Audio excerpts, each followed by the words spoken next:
Hello दोस्तों, स्वागत है आपका हमारे YouTube channel M Lucky Pandey में। तो दोस्तों, सबसे पहले आपको माफ़ी चाहूँगा कि थोड़ा लेट हो गया है। बहुत ज़्यादा डाउट्स आ रहा है ऑप्शन टू से रिलेटेड कि सर एक बार ऑप्शन टू को सही से बता दीजिए।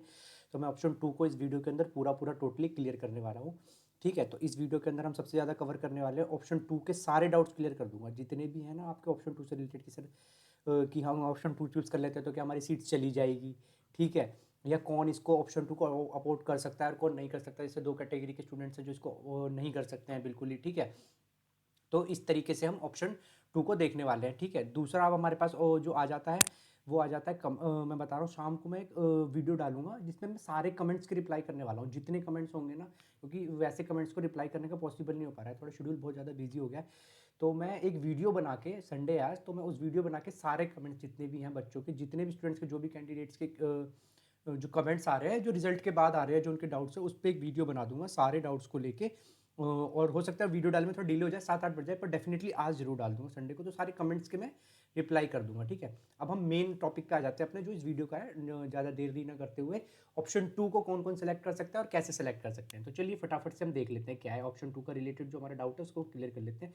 सबसे पहले चलते हैं हमने एम्स क्या कहता है इस बारे में। एम्स ने ये चीज़ बोली है कि जैसे ऑप्शन टू हम चूज़ करते हैं, जैसे कि हमारे पास दो कैटेगरी के कैंडिडेट्स हैं जो ऑप्शन टू को चूज़ नहीं कर सकते हैं। ठीक है, दो कैटेगरी के कैंडिडेट्स हैं जो ऑप्शन टू को चूज़ नहीं कर सकते हैं। पहले वो है जिनको सीट अलॉट हुई है और उनको फर्स्ट प्रीफरेंस वाला कॉलेज मिला है, अपना फर्स्ट प्रीफरेंस जो उन लोगों ने भरी थी ना, वो मिला है। ठीक है, दूसरे सेंट्रल गवर्नमेंट को जो कॉलेज मिल गया है ना, वो भी स्टूडेंट्स जो है इसको वो कर सकते हैं, मतलब नहीं कर सकते ऑप्शन टू को चूज़। ऑप्शन टू को ये दो कैटेगरी के स्टूडेंट्स जो है चूज़ नहीं कर सकते हैं, क्योंकि इनको क्या यहाँ पे लिखा गया, देखिए, जिन्होंने अगर जिनकी फर्स्ट प्रीफरेंस जो है वाला कॉलेज उनको मिल गया है, उनके लिए फिक्स हो गया, उनको ऑप्शन वन ही चूज़ करना पड़ेगा, वो ऑप्शन वन के साथ ही जाएंगे। या दूसरे वो कैंडिडेट्स हैं जिन्होंने जो भाई सेंट्रल गवर्नमेंट कॉलेजेस अपोर्ट किया था, मतलब ऑप्शन में चूज़ करा था, और उनको सेंट्रल गवर्नमेंट कॉलेज अलॉट हो गया है, तो वो भी ऑप्शन टू को चूज़ नहीं कर सकते। ठीक है, अब ऑप्शन वन को चूज़ कर कौन सकता है, तो ऑप्शन वन को चूज़ वही कर सकते हैं। ठीक है, ऑप्शन वन को कौन, sorry sorry sorry sorry, option two को कौन चूज़ कर सकता है, तो ऑप्शन टू को वही चूज़ कर सकते हैं जिनको जो है सीट अलॉट हुई है, जिनको जो है सीट अलॉट हुई है और फर्स्ट प्रीफरेंस वाला कॉलेज उनको नहीं मिला है, या हॉस्पिटल जो है उनको एम्स वाला फर्स्ट प्रीफरेंस वाला जो है कॉलेज या हॉस्पिटल उनको नहीं मिला है।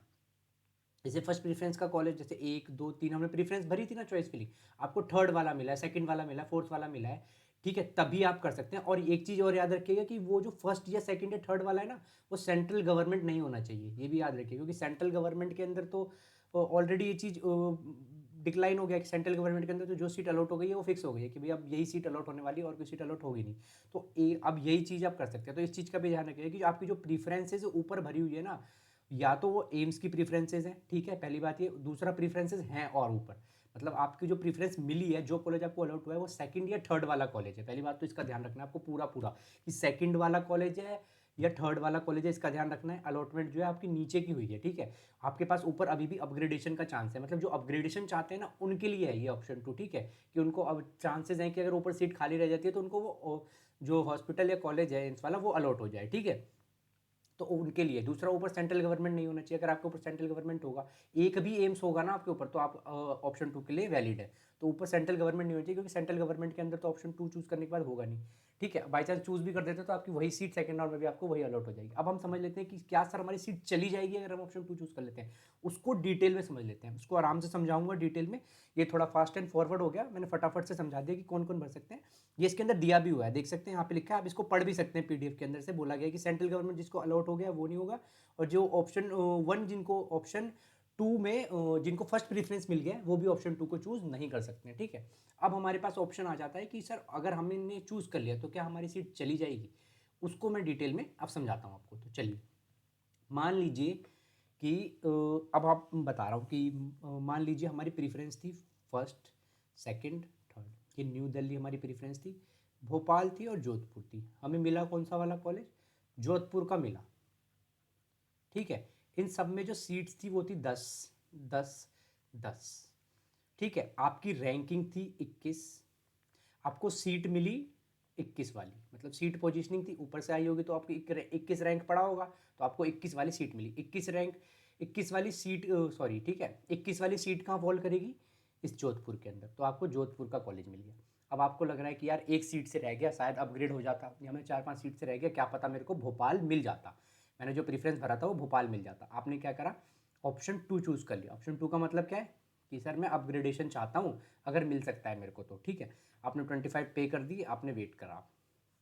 अब क्या होगा, वापस से अलोकेशन चालू होगी। तो वापस से जब अलोकेशन चालू होगी तो देखिए इसकी 10 सीट थी, 10 सीट थी, 10 सीट्स थी, 10 सीट भर गई। इसका मतलब है कि शुरू के 10 रैंक वाले बच्चों ने इसकी सीट ले ली। इसकी भी 10 सीट थी मान लीजिए, ठीक है, और इसकी भी 10 सीट के 10 भर गई। मतलब शुरू के जो अगले 10 रैंक वाले थे, मतलब 11 से 20 रैंक वाले जो बच्चे थे, 20 रैंक वाले जो बच्चे थे उनको सीट मिल गई और सीट भर गई। अब वो आएगा आपकी पोजीशनिंग पे। हमने क्या पोजीशनिंग रखी है, 21 रखी है। मान लीजिए आपकी पोजीशनिंग 21 है, सीट की पोजीशनिंग, और रैंक भी थी आपकी 21। अब वो देखेगा कि भाई 21 रैंक की सीट तो खाली है, ठीक है। अब इसके अंदर भरा किसको जाए, तो अब वो रैंक सर्च करेगा कि भाई 21 सबसे पहले आएगा, वापस से आएगा, वापस से रैंक देखने आएगा कि किसको सीट, ये सीट 21 वाली किसको दी जाए। तो ऊपर के रैंक को चेक करेगा, 1 2 3 4 5 6 पे आएगा। तो भाई ऊपर के 20 वाले बच्चों ने तो सीट ऑलरेडी अलॉट कर ही ली है ना, सीट अलॉट कर रही है। अब जो आप अलॉट सीट करी किसने नहीं, आपने नहीं करी, जिसकी रैंक क्या है 21 है, और सीट कौन सी वैकेंट है, तो वो कॉलेज वापस से ही आपको अलॉट हो जाएगा।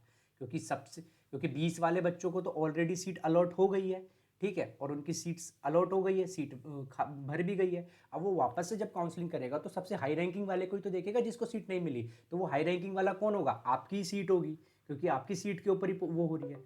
तो आपकी सीट होगी और आपके सीट के ऊपर ही हो रही है, तो वो वापस से ही जो 21 पोजिशनिंग वाला था वो आपको अलॉट हो जाएगा, ठीक है। तो इसके अंदर मतलब ये वाला डाउट क्लियर हो गया कि अगर मान लीजिए सर ऊपर सबकी सीट भर गई और हमने फिर भी अब ऑप्शन 2 चूज़ कर लिया कि चल भाई देखता हूँ एक बार, क्या पता किस्मत लग जाए, होगी मेरी, तो क्या ऐसा तो नहीं मेरी सीट चली जाएगी, तो नहीं, आपकी सीट नहीं जाएगी। आपको क्या होगा, वो वापस से वही वाला कॉलेज, वही वाला इंस्टीट्यूट अलॉट हो जाएगा उसी रैंक वाली पोजीशनिंग का, कि ठीक है जी आपकी रैंक हाई थी, ऊपर वाले सब ने कॉलेज ले लिया और तो कॉलेज कोई मिला ही नहीं है, ठीक है।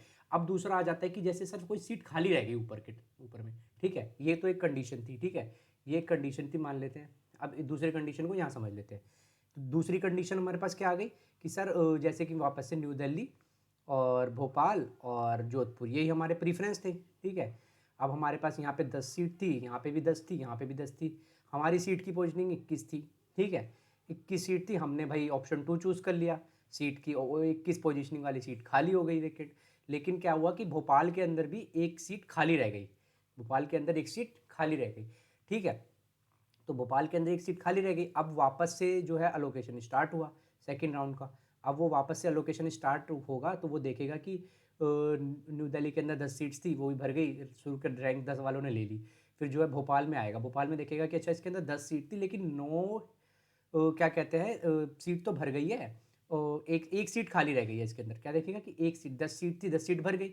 इसके अंदर देखेगा कि भाई एक सीट थी, एक सीट खाली रह गई है, या किसी कैंडिडेट, अब ये रीज़न कुछ भी हो सकता है, जैसे यहाँ पे सीट भर गई, अब ये एक सीट खाली रह गई, इसका रीज़न ये हो सकता है कि भाई उस कैंडिडेट ने अलोकेशन में पार्टिसिपेट नहीं करा, या भाई एम्स ने एक सीट एक्स्ट्रा बढ़ा दी सेकंड राउंड के अंदर, ठीक है, कुछ भी रीज़न हो सकता है, एक सीट एक्स्ट्रा रह गई इसके अंदर। अब वो देखे, अब वो वापस से, अब इसके अंदर जो भाई जो भी कैंडिडेट्स जिन्होंने ऑप्शन 1 सेलेक्ट किया था उनकी सीट तो बुक हो गई। अब वो वापस से अलोकेशन करता हुआ आएगा, देखेगा शुरू के 10 की सीट मिल चुकी है, फिर अगले के 10 को भी सीट मिल चुकी है, फिर आपके पास आ जाएगा जिसको जोधपुर मिला था 21 नंबर, मतलब अगली 10 सीट में से जो 20 नंबर 1 की सीट थी वो मिली थी आपको, ठीक है, और आपने उसको वैकेंट छोड़ दिया था और आपने ऑप्शन 2 करा था, मतलब अभी आपके पास कोई सीट नहीं है। अब वो आएगा फिर वापस से करेगा, देखेगा भाई शुरू के 10 बच्चों को मिल गई थी, अगले 10 को मिल गई थी, अब 21 वाला रह गया, इसको सीट मिली नहीं थी। तो अब सीट कहाँ पे खाली है, तो देखेगा अच्छा भोपाल में एक सीट खाली है, भोपाल में एक सीट खाली है, तो ओहो, तो फिर इसको अलॉट कर देगा, कहेगा चलो जी बढ़िया है, तो एक सीट भोपाल में खाली है, उसको क्यों जोधपुर भेजूँ, उसने प्रीफरेंस भोपाल भरी थी ऊपर, तो ऊपर वाला दे देते हैं ना उसको, तो वो ऊपर वाला दे देगा, कहेगा 21 से निकालो और 21 वाले को यहाँ से निकालो भाई जोधपुर से, जोधपुर में नहीं जाएगा ये भाई, ये जाएगा भोपाल में, तो इसको सीधा यहाँ से जोधपुर से उठा के सीधा भोपाल में ले जाएंगे, तो आपको जो अलॉट हो जाएगी सीट तो उसमें। तो देखा दो कंडीशंस बनी यहाँ पे, एक जब सीट्स जो है सबने ले ली तब भी आपकी सीट्स वही रह जाने वाली है, किसी ने नहीं ली ऊपर खाली रह गई तो आपको अपग्रेड मिल जाएगा।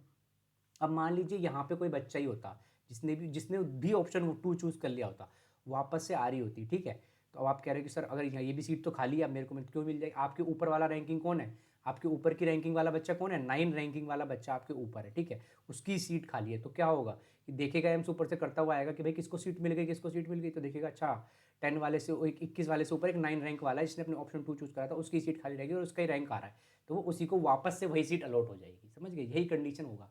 अगर वो सीट छोड़ भी देता है जिसको अलॉट हो गई, तो वापस से वही सीट उसको अलॉट हो जाएगी, फिर वो वापस आएगा, देखेगा अच्छा 21 वाले ने भी छोड़ा था, 21 को भी वही सीट वापस से अलॉट हो जाएगी। तो ऐसे होगा अगर कोई आपसे ऊपर भी ऑप्शन 2 चूज़ करके सीट छोड़ देता है। ये कंडीशन तभी होगी जब कोई नहीं, किसी को ऊपर हुई नहीं या सीट्स बढ़ गई। जैसे आप कह रहे थे ना कि सीट्स कुछ खाली रह गई हैं, तो हो सकता है शायद एम्स में अभी कोई नोटिफिकेशन नहीं आया है, तो इसके ऊपर कोई भी क्लियर आपको होने की ज़रूरत नहीं है। आपको यही चीज़ रखना है कि भाई हमारे को इतनी ही सीट अलॉट हुई है, जो भी 14 है इसी के अंदर हमें अलोकेशन होने वाला है, जो भी होगा, ठीक है। तो ये कंडीशंस बन जाएंगी। और हो सकता है किसी रीजन की वजह से भाई किसी ने सीट नहीं ली हो, ऊपर सीट वैकेंट रह गई हो भोपाल के अंदर, या लोगों ने प्रीफरेंस ही नहीं भरा हो। एक रीज़न ये भी तो हो सकता है ना कि प्रीफरेंस ही नहीं भरा हो। मान लीजिए कि भाई 10 के 10 बच्चों ने प्रीफरेंस भरा हो, ठीक है, भोपाल का, और भोपाल मिला ही नहीं हो, तो इस चक्कर में क्या हुई, उन्होंने भी अपनी रैंकिंग निकाली कट ऑफ कि भाई इतनी रैंकिंग वालों को दूंगा तो वो सीट खाली रहेगी, उसमें कोई बैठा नहीं, तो उन्होंने कहा ठीक है भाई सेकंड राउंड में चली जाएगी वो सीट। तो ये सब बहुत सारे कंडीशन मीटअप कर सकते हैं ऊपर खाली रहने के सीट, ठीक है। लेकिन तो इसके अंदर बहुत ज़्यादा चांसेस हैं कि या तो आपका अपग्रेड हो गई, और नहीं भी हुआ तो जब वो वापस काउंसलिंग करने आएगा तो आपकी सीट जो वेकेंट रहेगी वो आपको वापस दे के चला जाएगा कि ठीक है भाई यही सीट है, इसको रख लो। तो बहुत ज़्यादा प्रोबेबिलिटी है। मैं ये फेवर में नहीं कह रहा हूँ, बाद में इसलिए मैं कह रहा हूँ कि अगर आपको सीट मिल गई है तो आप उस सीट को ना छोड़ें, ठीक है, ले ही ले ऑप्शन 1 चूज़ करके, क्योंकि फालतू का, क्योंकि इसके अंदर फिर 25,000 देने किसी के पास होते हैं नहीं होते, फिर आगे लंबा फर्दर प्रोसेस है। ये उन्हीं के लिए है जो थोड़ा टाइम है, जिनको ठीक है कि कोई बात नहीं हम थोड़ा वेट कर लेंगे, देखते हैं क्या पता अपग्रेड हो जाए। तो ऑफकोर्स अपग्रेड हो सकता है, बहुत बहुत बहुत ज़्यादा प्रोबेबिलिटी होती है, ठीक है। और ऐसा भी हो सकता है नहीं भी हुआ तो आपको वही सीट अलॉट हो जाएगी, आप वापस में वहीं से सारे प्रोसेस को फिल करके फिर लास्ट में ऑप्शन वही चूज़ करना होता है। ऑप्शन एक बार हो गया तो उसके बाद वापस ऑप्शन 2 मिल गई सीट, उसके बाद आपको वापस से ऑप्शन 1 चूज़ करना है, और इस तरीके से आपको वो सीट्स मिल जाएगी वापस से। तो कोई दिक्कत नहीं होने वाली है। तो उम्मीद करता हूँ ये वीडियो बहुत इन्फॉर्मेटिव रही होगी, आपको समझ आ गया होगा कि सीट किस तरीके से ऑप्शन 2 के अंदर सीट्स जो वापस से मिलेगी सेकंड राउंड के अंदर वो किस तरीके से मिलने वाली है, ठीक है। अब लास्ट में वो लोग वही देखेंगे कि लास्ट में सीट्स कितनी खाली रह जाती है, किसी ने कोई छोड़ी है, लास्ट में वैकेंट रह जाती है, अगर सीट वैकेंट रहेगी तो आपको मिल जाएगा। तो इसके अंदर अगर जिसको अलॉट हो गई है उनके लिए तो अच्छा ही है, उनके लिए चांस बनेंगे, ठीक है। इसलिए अब मान लीजिए सब ने लिया, सब मिल लिया, तो इसलिए अब कुछ स्टूडेंट्स का डाउट ये भी आ रहा था कि सर कि जो हमारे पास कह रहे हैं कि जो जिनको अलॉट हुई है ना वही पार्टिसिपेट कर सकते हैं, उसके अलावा पार्टिसिपेट नहीं कर सकते नीचे से। ऐसा कुछ नहीं है, जो क्वालिफाइड कैंडिडेट है हमेशा एलिजिबल होता है पार्टिसिपेट करने के लिए, आप पार्टिसिपेट कर सकते हैं। हाँ हो सकता है कि जैसे सबने सीट भरी, जैसे मैंने आपको भी एलोकेशन का समझाया, मान लीजिए कि हो सकता है जिनको सीट अलॉट हो गई है उन सबने ऑप्शन 2 चूज़ कराओ और कोई सीट खाली रही ना हो एम्स के अंदर, तो वापस से उन बच्चों को, जो सारे हाई रैंकिंग वाले ही हैं ना आपसे, जो आपके ऊपर हाई रैंकिंग वाले, तो वापस से उनको वही सीट अलॉट हो जाएगी, फिर उनके पास कोई ऑप्शन नहीं होगा, उनको सीट्स में एडमिशन लेना ही पड़ेगा, ठीक है। तो ये कंडीशन एक सेटअप हो सकता है कि जो भाई नीचे वाले कैंडिडेट से उनका नंबर शायद ना आए, ठीक है। अदरवाइज अगर वैकेंट रह जाती है तो फिर उसको भाई, अब जो सीट्स वैकेंट रह जाएगी, मान लीजिए आप जो क्वालिफाइड कैंडिडेट थे, मान लीजिए सब ने भर लीजिए, ऑप्शन 2 भी बच्चों ने चूज़ कर लिया, लास्ट में फिर भी किसी एम्स के अंदर 5 सीट 10 सीट खाली रहेगी, तो वो क्या करेंगे, ऑलरेडी बच्चे क्वालिफाइड है ना, उनको दे देंगे वो सीट, आ जाएगा। तो आपको बस वही है, रेगुलरली चीज़ों को चेक करते रहना है, सीट्स नहीं रहने। और फिर अगर नहीं हो पाता है, क्योंकि मैंने बोला था 1 ईयर के लिए वैलिड रहता है नॉर्थ सेट का रिजल्ट, अगले नॉर्थ सेट के एग्जाम होने तक, तो इसलिए आपको सारी चीज़ों को चेक करना है, ध्यान से देखना है। और मैं उम्मीद करता हूँ ये वीडियो इन्फॉर्मेटिव रही होगी। वीडियो इन्फॉर्मेटिव रही है तो कमेंट करके और लाइक करके ज़रूर बताइएगा कि सर बहुत अच्छी थी वीडियो या बहुत ख़राब थी। कोई भी दिक्कत है, कोई परेशानी है तो कमेंट करके ज़रूर पूछिएगा। आज शाम को ऑलमोस्ट कोशिश करूँगा कि आप लोगों के सारे कमेंट्स मैं ले लूँ और सबके कमेंट्स का रिप्लाई कर दूंगा, ताकि कल जब अलोकेशन स्टार्ट हो तो आप लोगों के कोई डाउट्स ना रह जाए, ठीक है। जो भी डाउट्स हैं आप मेरे को बता दीजिएगा, सारे डाउट्स क्लियर कर दूंगा, ठीक है। आज शाम को वीडियो के ज़रिए मैं बना के डाल दूंगा, ठीक है। कोशिश करेंगे लाइव ले लेंगे, अगर लाइव नहीं ले पाए तो वापस से यही करेंगे कि जो कमेंट्स, इसलिए आप कमेंट्स कर दीजिएगा, मैं उन कमेंट्स के ऊपर एक एक कमेंट्स के ऊपर वीडियो बना के आपको सारे के सारे डाउट्स क्लियर कर दूंगा, ठीक है। उम्मीद करता हूँ वीडियो इन्फॉर्मेटिव रही होगी। वीडियो को प्लीज़ लाइक करिएगा। Thank you so much.